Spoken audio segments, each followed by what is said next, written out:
Good afternoon, everybody, and welcome to Unlock the Middle, where we recognize all the great things that happen in middle level learning. I am with my good friend, Principal Chris Starchevsky. My name is Dean Packard, and this segment of our show is about recognizing unbelievable educators, the marvel in the middle marvels. Chris, what do you think? My thoughts are I'm getting pretty fired up about this segment, Dean, because this is all about what we do every single day. We find and showcase great talent in our buildings. And this segment of Unlock the Middle takes us outside the walls, boundaries of our district, and allows us to connect with great middle level educators from all around to share great practices that they have, helping their colleagues get better, and more importantly, helping their kids move forward in the continuum of learning. It's an exciting time, Dean. I agree with you, Chris, wholeheartedly. And we opened up last week with Brooke Packard from Ware Junior Senior High School. Not a little biased, but that was my daughter, and I thought she was a rock star, and I'm trying to get her on our team. And I'll tell you what, that's enough about us. Let's bring Brooke in right now so she can introduce our newest member of Middle Marvels. Hello. Welcome, and welcome back. Thank you. It's great to be back. I feel I'm an alumni now of this great podcast. Woohoo! You reeled me in. But I'm so excited today to bring in a great friend of mine. She was an old colleague. She's a great friend. We still have a great relationship, and she's an amazing teacher. Her name's Emily Thompson. She's going into her third year of teaching, and she'll be teaching third grade at Vernon Hills School. Emily just has her head on straight. She's a great leader. She always goes above and beyond, and she's a huge asset to Vernon Hills School. So I'm excited to have her here today and to hear a little bit about her journey. Well, we're gonna bring Emily on, Brooke. Fabulous introduction for her. Listen, I just want to tell you this: you are the first one on our program from Middle Madness and Middle Marvel, and you are absolutely that rock star. And we are so happy to have you run the show for us. So Chris and I are going to back off and let you take over, and we're going to bring Emily in. How's that sound? Great. Thanks. All right. You're welcome. All right. Hello, Emily. Welcome to this great podcast. How are you doing today? Good. Thank you for having me. Of course. I'm excited. So can you start us off by telling us a little bit about your journey as you go into your third year teaching? Sure. So I started off getting my teaching degree at Clark University in Worcester. I was in their Master's of Arts in Teaching program, and there was a really strong emphasis on urban education. So we worked really closely in neighborhood schools in the Maine South community. And I knew probably halfway through my student teaching year that it was an environment that I wanted to stay in throughout my journey. So when I started looking for teaching jobs, I was primarily looking in more urban districts. And I just happened to get a job at Vernon Hills School. The principal there took a chance on me as a new teacher. He really believed in me. Shout out to Craig. And I've been there for the past 2 years, going into my third year, and really enjoying it. That's awesome. So for everyone watching, just a little background, Emily and I were both at the same school for our first year of teaching. And out of anybody, we're the same age, but she would just be like my go-to. She's just she gets it, and she helped me out tremendously. But Emily, you're amazing. So teaching in an inner city school, that has challenges in itself. So could you talk a little bit about challenges that you go through on a daily basis? Yeah, so I think one of the big challenges with an urban district is the diversity of the students and families that you work with. Diversity with socioeconomic status, their cultural backgrounds, language. So that's something that needs to be kept in mind at all times, whether it's ESL students or students who have newly immigrated to the country with their parents, and finding ways to make them feel part of the classroom community, part of the school community, and I think the larger community of Worcester itself. So those are definitely some challenges. And then as we head into this new school year, obviously there's so many new challenges. with virtual learning and hybrid learning that we have yet to even experience.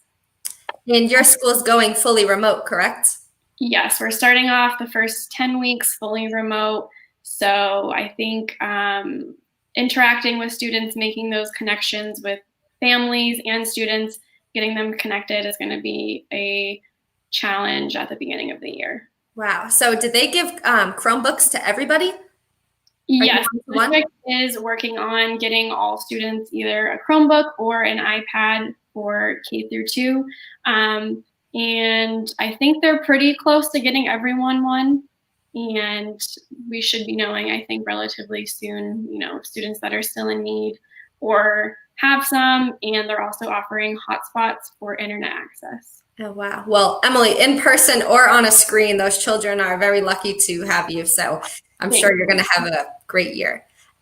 So how would you say you incorporate real life lessons into your teaching, Em? Something I like to do in my morning meeting time is pose some sort of social emotional learning question to the students. So it could be something like, how do you show kindness to others? Or what happens when you become frustrated and how can you solve it? How are you going to help someone today? So the students will think about it, and then we'll do a turn and talk with a partner. So I like doing that because 1, it gets them talking right away in the morning, and 2, I just build in kind of those real life lessons into that.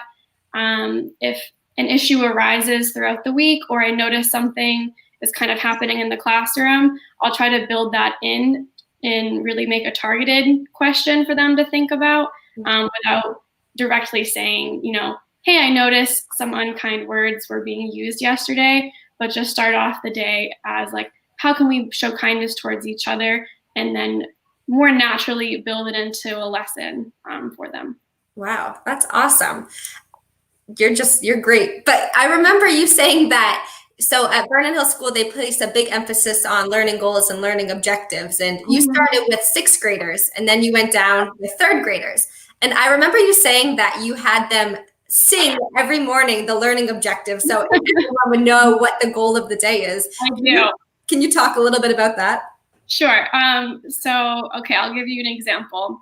So I'm going to pretend that you're the student. I'm the teacher. Okay, ready? Repeat after me. Today we will. Today we will. Identify. Identify. The setting. The setting.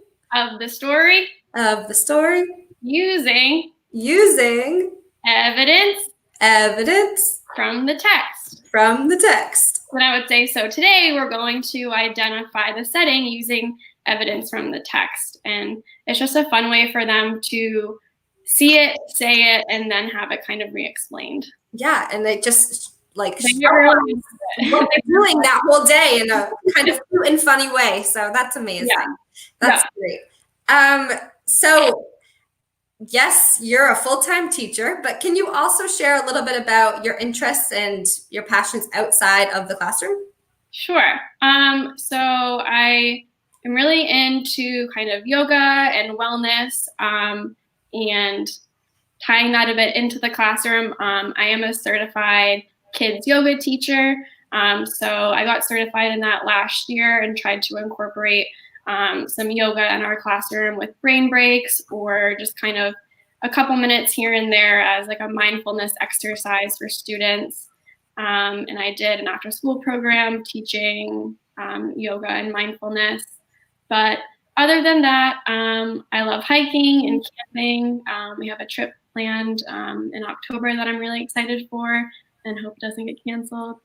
And I am plant-based, so I'm really passionate about a plant-based diet and just overall health and wellness, I would say. Wow, that's awesome, Em. That's great. So what advice would you give to a young educator starting out? I think it's really easy, especially at schools that have maybe a lot of veteran teachers, to kind of get caught up in, I don't want to say drama, but sometimes there's a bit of like negativity and hesitation. because they don't want to change because they've been in, the school system for so long that they're set in their ways and they love what they've been doing. But something I found was that I was very receptive to change and flexible with whatever needed to be done.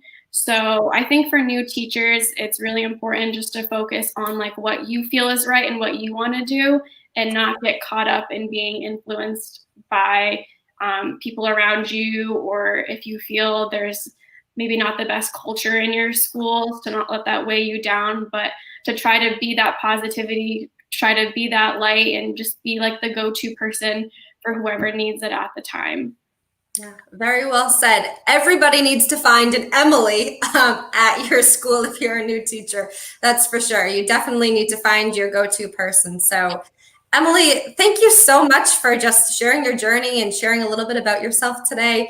I'm sure this is exactly what the owners of this podcast are looking for. You truly rocked it. You're a great human being. Your kids are very lucky to have you, and I'm lucky to have you as a friend and also as a colleague just to bounce ideas off of. So thank you. You rock. And thank you for having me. It was, of course. It was great. Well, have a great upcoming school year, and I look forward to seeing how everything goes. Thanks. You're welcome.